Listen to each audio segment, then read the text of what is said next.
Vamos a hablar un poquito de las enfermedades infecciosas más frecuentes de estas aves. Las he distribuido en tres bloques: en enfermedades digestivas, enfermedades respiratorias y enfermedades cutáneas y de la piel. Algunas de ellas pueden provocar zoonosis y contagio a personas, ¿vale? Fundamentalmente, las enfermedades zoonósticas siempre suelen ser más frecuentes cuando hay hacinamientos o cuando hay cautividad o cuando hay exceso de población o cuando hay contacto directo con las heces, los excrementos y los nidos o las granjas donde haya contaminación por estos patógenos o enfermedades infecciosas. ¿Vale? Las enfermedades más frecuentes en la citácida, sobre todo las digestivas, las que más vemos en animales o bien cautivos o bien sueltos. La primera que más vemos es la difteria húmeda provocada por un posvirus. El posvirus este provoca en las aves unas lesiones en las mucosas muy características que son cafeosas. Esta enfermedad es específica de estas aves y de otras, de las gallináceas, de las palomas, de los ligueros, incluso canarios que podemos tener en jaula. Se transmiten directamente por contacto directo a través de las secreciones, a través de las heces, y estos no son patógenos para las personas, para nosotros. Hay candidiasis, producida por Candida albicans, que produce lesiones en el buche, en el esófago, en el proventrículo, pérdida de apetito, anorexia, embolamiento en estas aves. La candidiasis sí puede provocar infecciones o alteraciones en el tracto digestivo en personas. No es preocupante, se trata con determinados antibióticos y no suele dar problemas zoonóticos graves. Las tricomoniasis, que son protozoos flagelados, estas sí vemos tanto en columbiformes como en animales silvestres y sobre todo en las cotorras se puede ver, son protozoos flagelados. Es más frecuente la Trichomonas vaginae, que se ve tanto en palomas como en cotorras, y esto sí puede ser enfermedad zoonótica de transmisión a través de las heces, el contacto directo, pero también tiene un tratamiento sencillo, la tricomoniasis, con antiparasitarios específicos y no suelen causar mayor riesgo a la población. Los cocidios sí vemos muchos, tanto en poblaciones, en colonias felinas, en poblaciones de palomas y se pueden observar también en los excrementos de las cotorras argentinas. Las cocidios es una enfermedad protozoaria muy frecuente. El contacto a través de las heces y excrementos de aves infectadas en la limpieza de las jaulas, en la manipulación de estos animales, sí puede contagiarse uno. Los cocidios producen diarreas muy abundantes en estas aves, producen deshidratación y pueden llegar a producir la muerte, si hay sobrecrecimiento, sobre todo de estos parásitos del intestino. En personas, sobre todo en niños o en personas mayores, inmunodeprimidas, se puede tener alteraciones digestivas importantes. El tratamiento es bastante sencillo con sulfamidas y metronidazol y no suele llegar a morir, ¿vale?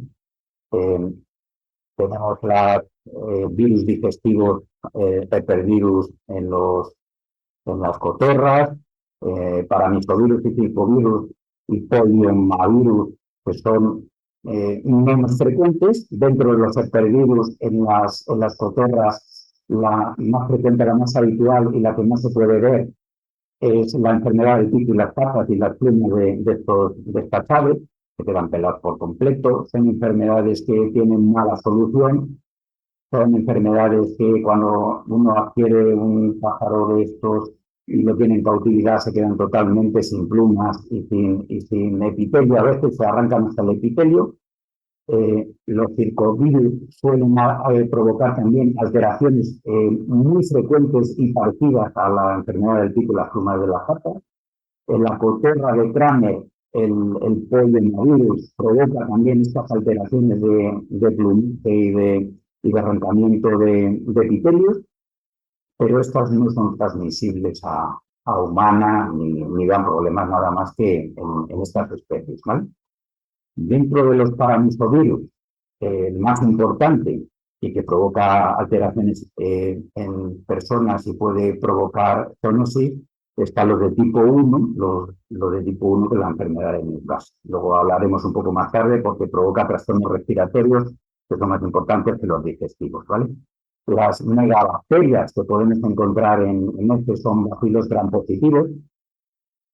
Las megabacterias no tienen importancia clínica de cara al ámbito humano, son bacilos gram positivos de gran tamaño, provocan en estas aves alteraciones digestivas importantes con dilatación del buche y los proventículos, se tratan fácilmente con antibióticos, sobre todo la angiotensina B, que es lo que más se usa, y suelen tener buenos resultados y suelen curar con facilidad, ¿no?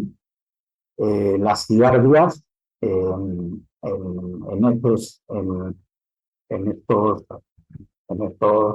estas aves, las giardias son protozos que suelen dar infecciones digestivas importantes, diarreas. Sí suelen tener problemas de contagio en perros y en gatos, sobre todo en colectividades de perros y gatos, en residencias caninas, en colonias felinas. Las diarias sí se ven como los cocidios con alta frecuencia y las vemos tanto en pequeños animales, en perros y en gatos, como en estas aves. Las giardias tienen un tratamiento bastante efectivo. Si se cogen a tiempo y no hay una parasitosis intensa, se suelen curar. Se tratan tanto en personas como en cotorras, se puede tratar con sulfamidas y trimetronidazol. Los tratamientos intensivos de 1 a 2 semanas suelen ser de los parásitos más frecuentes que se suelen encontrar en ellos, ¿vale? Aunque el contagio puede ser fácil a través de los excrementos, a través de la limpieza de las jaulas o a través de las concentraciones excesivas de aves en los parques, el tratamiento es sencillo y la infestación tiene buena solución. Suele haber problemas si tenemos niños pequeños o personas mayores, que suelen dar trastornos digestivos un poco más aparentes, pero que no hay una mortalidad ni se describen cuadros graves y agudos, ¿vale? Hay enteritis bacteriana. Las bacterias sí ya son un problema un poquito más serio, sobre todo por el tema de resistencias, sobre todo por el tema de limpiezas e higiene. Las bacterias más frecuentes que podemos encontrar en heces, la salmonella, el E. coli, la Yersinia, las pseudomonas, los gram negativos, estos son patógenos bastante importantes y en la limpieza de nidos y de colonias y el manejo hay que tener ciertas precauciones. Los tratamientos antibióticos son altamente efectivos. Hay bacterias resistentes y tenemos problemas con las resistencias antimicrobianas y con los antibióticos y los tenemos un poco restringidos a la hora de usarlos, pero con quinolonas y los macrólidos de toda la vida suelen tener bastante respuesta tanto en aves como en personas, ¿vale? Entre las enfermedades y parásitos intestinales que podemos encontrar en cotorras, tenemos los nematodos. Los nematodos, igual que en perros y en gatos, se suelen contagiar con bastante facilidad a través de la manipulación de las heces, ¿vale? Los nematodos que más se suelen ver en cotorras son ascáridos y capilarios, ¿vale? Son parásitos que suelen dar trastornos digestivos y pueden causar la muerte por infestación masiva en estas aves en el buche o en el intestino delgado. Se tratan con mucha facilidad y se suelen resolver con fenbendazol, con un antiparasitario oral, y en personas el tratamiento es similar. No, pero estos sí son relativamente frecuentes en los excrementos, ¿eh? Los nematodos, los ascáridos y las capilares, ¿vale? Los parásitos que solemos encontrar también en picos y patas, eso lo explicaré un poquito más tarde con los piel llanejos. Pasamos a las enfermedades respiratorias. Las enfermedades respiratorias que suelen padecer las cotorras, de las más importantes y también frecuentes son las aspergilosis. Las aspergilosis, sobre todo en pájaros que vienen importados y pájaros que se han traído sin control, sin CITES y sin medidas ni sanitarias adecuadas, que se traen en contenedores, en ambientes cerrados o en cajas. Los aspergilos son los más aparentes y los más frecuentes. Los aspergilos son unos hongos que contaminan las vías respiratorias, suelen provocar abscesos y suelen provocar granulomas en los sacos aéreos, en la tráquea, los bronquios de estas aves, y esto sí que pueden provocar la muerte del ave y la infestación en las personas, ¿sí? Los aspergilos son hongos bastante resistentes, se tratan con quimioterápicos de última generación como el itraconazol, que suelen tener bastante respuesta en las aves y en personas también, ¿vale? Y la anfotericina de toda la vida, que también se usa y también suele tener bastante respuesta, pero que tener ambientes bastante limpios y los aspergilos suelen ser bastante recurrentes a la hora de provocar infestaciones, ¿no? Los paramisovirus de los tipos 1, 2, 3 y 4, 1, 2, 3 y 5 son los que afectan a las cotorras. El más importante, y es una enfermedad de declaración obligatoria y pronóstica, esta es el Newcastle. El Newcastle es una enfermedad muy, digamos, frecuente de ver y sobre todo hace unos años en animales de granja, las gallinas, en los pollos, en los patos.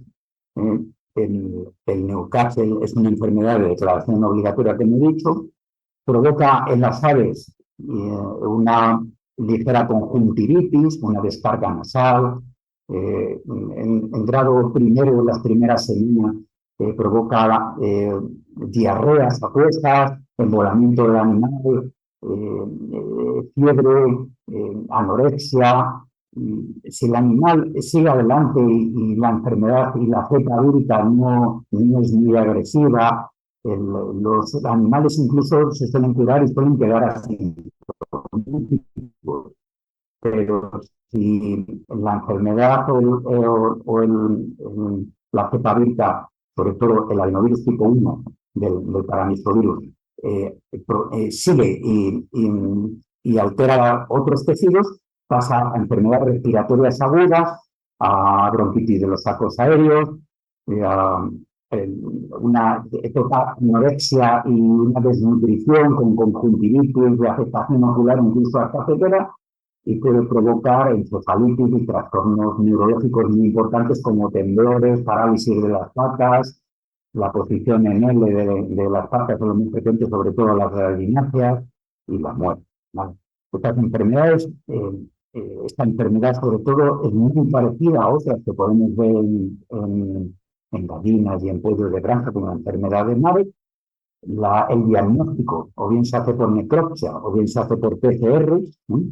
El diagnóstico y el resultado de cuando se declaran enfermedades obligatorias de este tipo es la incineración y la muerte de todos los animales afectados. Incluso si tocan las granjas, pues la, la eliminación de todos los pollos o gallinas que haya en la granja y mínimo un periodo de estimación de 2 meses hasta que se puedan repoblar otra vez la granja.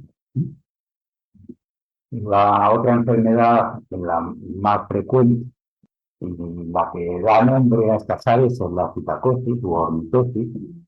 Es una enfermedad respiratoria bastante frecuente, sobre todo en los países de origen. La citacosis es una enfermedad que sí se puede transmitir como zoonosis a las personas, ¿vale? La citacosis es una enfermedad también de declaración obligatoria y tiene un tratamiento y una evolución mucho más sencilla que tiene el paramisovirus del tipo 1 de Newcastle. No son casos tan hiperagudos, suelen empezar con enfermedades respiratorias crónicas y algo de diarrea, provoca también conjuntivitis, igual que puede provocar el paramisovirus, y los tratamientos son sencillos a base de tetraciclinas, tanto en aves como en personas, y provoca cuadros similares, conjuntivitis, descarga nasal, fiebre, dolor de cabeza, malestar general. Ya sabes, pues el embolamiento, la anorexia, la pérdida de peso, la deshidratación, y si la infestación no es masiva de esta bacteria, pues el tratamiento es sencillo y eficaz, ¿vale? La clamidia psittaci, como he dicho, es una enfermedad bacteriana y se contagia a través del manejo y las heces y la limpieza, tanto vía aerógena como vía directa, con los enseres, al llevarse las manos a los ojos o a la boca. Es una enfermedad que es habitual en las poblaciones de donde vinieron ellos, en Argentina y en países de Sudamérica. Es una enfermedad que suelen ver los veterinarios con bastante frecuencia. Hace poco ha habido brotes en una provincia de Argentina de Clamidia psittaci y bueno, pues no se han dado casos de graves de muertes de personas, pero es una enfermedad relativamente frecuente, ¿vale? Hay posvirus respiratorios en cotorras que pueden provocar lesiones conjuntivales y oculares crónicas con blefaritis, úlceras corneales, contaminación secundaria por bacterias y llegar a la muerte. Son posvirus muy parecidos a los virus de la viruela nuestros, no son zoonósticos, no son contagiosos, no tienen incidencia clínica humana y se suelen encontrar casos y están descritos, ¿vale? Los posvirus en cotorras, ¿vale? Lo más conocido y lo de última generación y lo que estamos padeciendo desde el año 2020 es el virus de la gripe aviar. El virus de la gripe aviar es una enfermedad respiratoria importante, tanto para las aves como para humanos. El virus de la gripe aviar, desde el año 2020 estamos teniendo problemas serios en conferencias del colegio y conferencias del ministerio constantemente. El virus que más afecta y el más peligroso es la variante H5N1, ¿vale? Estamos teniendo casos y contagios tanto en personas como en otras especies de mamíferos. El virus está afectando, ha habido en todo el mundo cerca de 961 casos, creo, de contagios confirmados y diagnosticados en personas, en humanos, en el año en curso, el año pasado. y hubo 464 muertes en personas. O sea que en el año 2005, tanto en Estados Unidos como en Canadá, hubo una muerte en Canadá de una niña de 9 años y 3 muertes en personas adultas en Estados Unidos. O sea que estos 4 casos están descritos por gripe aviar. La gripe aviar es una enfermedad viral altamente transmisible. El contagio por contagio directo vía aerógena o por comites o por limpieza de jaulas o, eh, o por contacto con animales silvestres. Es una enfermedad en la que se pone mucho hincapié, es una enfermedad de alto riesgo para la población humana y que sigue estando en estudio. Hay vacunas en desarrollo. Los países no se ponen de acuerdo en cuanto a las medidas de prevención, porque todavía es una enfermedad que está bastante en estudio, tanto en su origen, mutaciones, capacidad infectiva de las cepas, si la cepa es más o menos virulenta o no. Yo os digo que la variante que se están estudiando y con las que se tiene bastante cuidado son las morfologías, las H5, H7 y H9. La que más ha afectado estos años, la H5N1 en Estados Unidos, ha habido casos de infestación a través de la leche de vaca, en bóvidos. Ha habido en Valencia y en Castilla, León y Castilla-La Mancha y en Galicia afectación en bisones estos años atrás. Se sabe que afecta al gato, a los felinos. Ha habido en Castilla, León y en Castilla-La Mancha ha habido afectaciones en granjas en el otoño pasado, ¿vale? Se sacrificaron en octubre del año pasado, hubo 27 focos en aves silvestres, en aves de corral en Castilla-La Mancha, y en Castilla y León hubo 121 en aves silvestres y 14 focos en aves de corral. Y esos 14 focos de aves de corral supusieron 3 millones de eutanasia de corral de granja. En la Comunidad de Madrid ha habido focos en aves silvestres, en la cigüeña blanca y en las grillas, claro, eso tocó este año.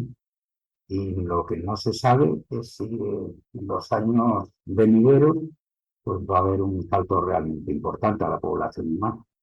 Y si los trastornos van a ser serios o no.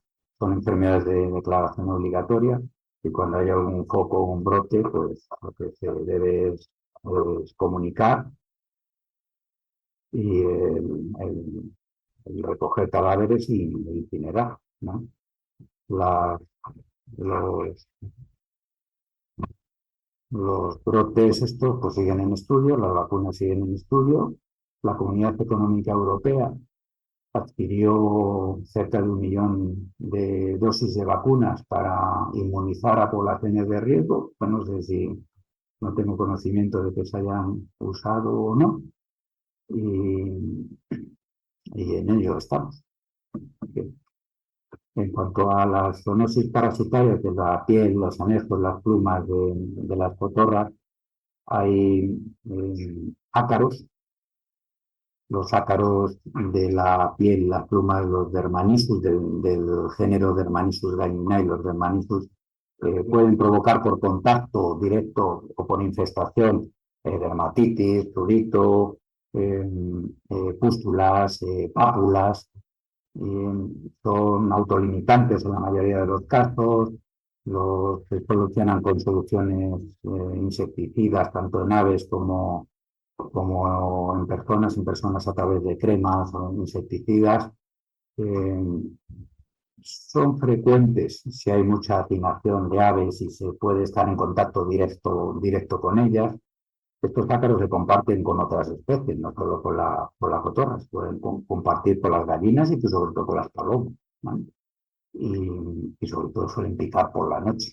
Y las personas que están en contacto con estos ácaros duermen mal. Suelen levantarse con eritemas y lesiones en la piel, ¿vale? Los otros parásitos importantes son las garrapatas. Las garrapatas tienen garrapatas específicas del género Argas, ¿vale? Hay 3 especies, el Reflexus, el Persicus y el Polonicus. Estas garrapatas son específicas de estas aves, e incluso de las palomas, del género las columniformes, y suelen provocar también reacciones urticariformes y pruritos y un poco más, ¿no? Las otras garrapatas que suelen actuar como transmisor o como vehículo, sobre todo en aves migratorias o en aves que se mueven de unos territorios a otros, que pueden provocar trastornos más serios, incluso zoonosis. Están las garrapatas del género Ripicéfalos, los isodes y sobre todo los hialomas de las aves migratorias, ¿vale? Las garrapatas del género hialoma, si hay conocimiento, sobre todo las rutas migratorias, sobre todo cuando se vienen de países del sur, las hialomas son las portadoras, en determinados casos, la fiebre Crimea-Congo emergente. Es una enfermedad que del 2020 al 2024 también está en estudio, es una enfermedad de declaración obligatoria, es una enfermedad que puede resultar mortal a las personas. Y esa se transmite por garrapatas y específicamente de este género, del género hialoma, y sobre todo en aves migratorias, en aves que están en contacto con las cotorras. También se pueden transmitir una a otra. Los ripicéfalos y los istoles los vemos en conejos, en liebres, en los jabalíes, en las especies de caza y sobre todo se pueden ver en aves, lógicamente, y en ya en las personas. Y los géneros ripicéfalos y isodes pueden ser también transmisores de enfermedades zoonóticas importantes y contagiosas. En personas, la más conocida, la enfermedad de Lyme, la borreliosis de Lyme, y son enfermedades que provocan muchas alteraciones diversas, fiebre, cefalea, alteraciones digestivas y cansancio, un cansancio extremo, y se diagnostican por PCR y a veces demasiado tarde. Y cuando se diagnostican demasiado tarde y la persona no conoce que está enfermo realmente por una picadura de una garrapata, el tratamiento es largo. El tratamiento es largo y a veces tiene secuelas. La encefalitis, la pérdida de visión, la chorioretinitis, la uveitis, las meningitis, por estas enfermedades son frecuentes. La enfermedad de Lyme es una enfermedad bacteriana, la produce la borrelia y es una enfermedad bastante común y bastante conocida. Hay otras enfermedades también que pueden transmitir estas garrapatas que pueden ser fuente de contagio, lógicamente, las cotorras, la erliquia, la erliquiosis, la anaplasmosis, también se pueden ver casos, ¿vale? Y todas estas enfermedades, cogiéndolas a tiempo y consultando los servicios médicos y haciéndose serología, sobre todo las personas que están en contacto con animales, que trabajamos con animales y que eh, vemos constantemente enfermedades respiratorias, digestivas y parasitarias y enfermedades de la piel, pues son enfermedades a tener en cuenta y que hay que hacerse chequeos de vez en cuando. Y creo que de lo más importante, pues, que se puede ver. A mí me están entrando picores. Vamos a ver, esto es importante saber que están ahí en el medio ambiente, que tanto las cotorras como las palomas, como los seres humanos podemos tener enfermedades infectocontagiosas que podemos contraer de la manera más casual y más pronta, que es importante hacerse chequeos, que es importante saber conocer que eso está ahí, que es importante el valorar los síntomas y las señales que nos dejan las aves silvestres y sobre todo pues, incluso los animales de compañía que tenemos alrededor y que acudiendo a los servicios médicos, pues hoy por hoy tenemos una sanidad estupenda como para llevarnos sorpresas y disgustos, pero todo cogiéndolo a tiempo. Eso, de todas estas enfermedades, ¿tienes conocimiento de que alguna de estas, de que se haya transmitido? No hay datos, no hay. Yo todas las semanas leo publicaciones del colegio, del consejo y el ministerio, las publicaciones de la revista de Animager, y no hay datos, no hay artículos y no hay estudios y no ha habido brotes de casuística ni incidencia de momento que tenga conocimiento. Debe ser cauto, ¿vale? O sea, no se puede tocar todo sin ponerse guantes, sin llevar a veces mascarilla y sin saber que pueden tener enfermedades importantes o menos importantes y sobre todo si hay muertes de 10, 15 o 20 aves, pues hay que comunicarlo, lógicamente, porque eso sí puede ser un poco importante y enfermedades de declaración obligatoria. Si aparece un animal enfermo, lógicamente hay que llevarlo a los servicios sanitarios correspondientes, pero con precaución, lógicamente. Una partícula vírica que cae en una explotación no es lo mismo que cae en la casa de una familia. Vale, en una explotación eso es una bomba, lógicamente. ¿Por qué? Porque la cantidad de exposición y de replicación es incontable.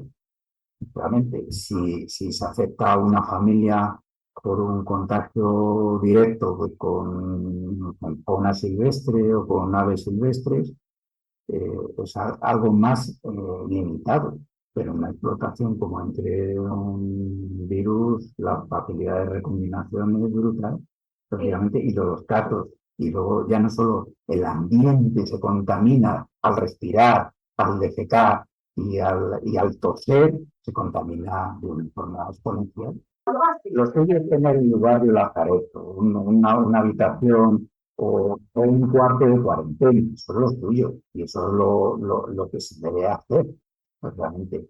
Y pasado ese periodo de cuarentena, y sobre todo si está en tratamiento por unas diarreas, una enfermedad respiratoria o un trauma, una fractura, un trauma, un vendaje o cualquier cosa, el tenerlo siempre en un periodo de cuarentena. Estas enfermedades normalmente entre 1 o 2 semanas dan la cara. Y si se mueren, pues lógicamente va a ser en ese periodo crítico de 1 o 2 semanas de un periodo de incubación hasta que desarrollan unos síntomas. Y si son hiperagudos, en menos de 1 semana, se ha muerto el ave. Pero el lazareto, el tenerlo en una habitación, en aislamiento, es lo más apropiado, lo más adecuado y lo más lógico. Que hablas de superpoblaciones, ¿no? Si esto está superpoblado, ya tenía que haberse dado la cara a alguna enfermedad. De sobra. De sobra, ¿verdad? Con las patronas. Y no se ha dado, que sepamos, ¿no? Porque... Date cuenta que en el centro de Madrid hay una superpoblación de palomas muy curiosa, ¿no? Y los excrementos de las palomas son un peligro potencial. La salmonela es de lo más conocido y vía respiratoria los aspergilos, el tener el limpiarse las heces secas de meses o años ahí, contaminar la vía aérea y no se dan casos. No se ha dado el caso No, con la gente, ¿vale? pero lógicamente el problema era antiguamente cuando se traían en cajas de sitios desconocidos, sin un CITE, sin una autorización y sin un registro sanitario adecuado. Eso era el problema cuando se traían estas aves importadas. Y sin cuarentena. Y sin cuarentena y sin nada. Eso sí que era una lotería, ¿vale? Y sobre todo por el tema de la citacosis. La citacosis en Argentina es una enfermedad relativamente frecuente. y de vez en cuando pues tienen ellos sus focos, sus brotes y sus sectores. Pero eso, el traerse, el desplazar animales silvestres sin un control sanitario, sin filtros, y en una casa, y hace nada, pues eso sí que era un problema. La toxoplasmosis es una enfermedad mucho más habitual y frecuente, por ejemplo, en los gatos. Los gatos que están expuestos a entrar y salir y consumen roedores, prácticamente, y carne cruda. La toxoplasmosis es una enfermedad mucho más frecuente en un gato que en una citácida, lógicamente. Que se pudiera transmitir, dudo mucho. Pero que si no tenemos problemas de toxoplasmosis actualmente con los gatos y no hay, digamos, brotes ni alertas sanitarias de toxoplasmosis con los gatos, no vamos a pensar en las palomas o en las citácidas, en las cotorras, pues va a haber más problemas. Obviamente, se puede hablar es que si uno entra en una enciclopedia de enfermedades que pueda transmitir, esto es un resumen más o menos de un libro de enfermedades infecciosas de las citácidas, que te puedes, pues el libro tiene unas 400 páginas, ¿vale? Y puedes hablar largo y tendido de enfermedades víricas, bacterianas, parasitarias, de protofarias, alimentos, que es un mundo aparte, incluso alguna que otra tema que se podría dar el caso, que no he nombrado. Y por hablar, se puede hablar sin conocimiento de un montón de enfermedades y patologías que se pueden dar el caso, pero que sean zoonosis y sean preocupantes, no es el caso. Pues las mismas que para la vida cotidiana. Manipular los nidos, y hay mucha concentración de aves en un nido, ponerse guantes y mascarillas y algún equipo de protección se puede usar perfectamente, pero las mismas que vemos, sí, pero bueno, eso deben recoger también de los servicios de recogida, lógicamente, porque no deja de ser pues, algo muy aparente, muy aparatoso que está en medio de la vía pública, pero ya sea un cartel o ya sea los nidos de estas aves, lógicamente. Que pueda ser riesgo para la salud, pues el mismo riesgo que en un tipicán haya 100 capas sin BTG, que yo hace 2 años hice un estudio de excrementos que me pagaba cierto laboratorio, además, recogí como unos cerca de los 50 excrementos en un tipicán en el transcurso de una semana. El 50% dio positivo a toxocaras, cáridos y a nematodos, 50%. Y eso no lo entiendes cuando el perro lo tenemos en casa, en teoría controlado, y en teoría se desparasita. En teoría. Pero un 50% había contaminación por nematodos, ascarios, toxocaras, que es muy frecuente. Cuanto más concentración, más problemas. Que las cotorras puedan tener parásitos, seguro, de algún nivel, del tipo que sea, una garrapata, un cocidio, una giardia, pueden tener, lógicamente, y son asintomáticos y conviven con el parásito y no se mueren, lógicamente, pero en bajas proporciones, en bajas concentraciones, en vida natural, porque si no mira jabalíes en vida natural, tienen parásitos. El ciervo tiene parásitos, el zorro tiene parásitos,